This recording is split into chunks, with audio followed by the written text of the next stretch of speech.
மகேந்திரன், சரஸ்வதி உள்ளிட்ட பாஜகவினுடைய மூத்த நிர்வாகிகள், சட்டமன்ற உறுப்பினர்கள் ஆகியோர் சென்னை விமான நிலையம் வந்து வரவேற்றனர். அது மட்டுமல்லாமல் பாஜகவினுடைய கூட்டணி கட்சி தலைவர்களும் இங்கு வந்திருந்தார்கள். தமிழ்நாடு மக்கள் முன்னேற்ற கழகத்தினுடைய தலைவர் ஜான் பாண்டியன், புதிய நீதி கட்சியினுடைய தலைவர் ஏசி சண்முகம், அது மட்டுமில்லாமல் ஐஜேகே தலைவர் ரவி பச்சமுத்து உள்ளிட்ட கூட்டணி கட்சி நிர்வாகிகளும் இங்கு வந்திருந்தார்கள். அவர் கூட்டணி கட்சி நிர்வாகிகளோடு தற்பொழுது அவர் உரையாடி கொண்டிருக்கிறார். சென்னை விமான நிலையத்திலிருந்து அந்த ரன்வேயிலிருந்து வெளியே வந்து வெளியில் இருக்கக்கூடிய அந்த ஓய்வு அறையில் கூட்டணி கட்சி நிர்வாகிகளின் வரவேற்பை ஏற்று அவர்களோடு தற்பொழுது உரையாடி கொண்டிருக்கிறார்.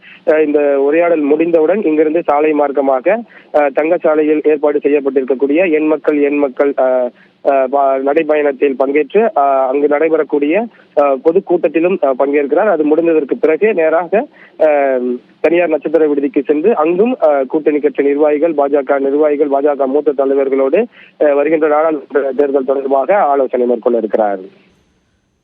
நன்றி சடையாண்டி, விரிவான விவரங்களுக்கு.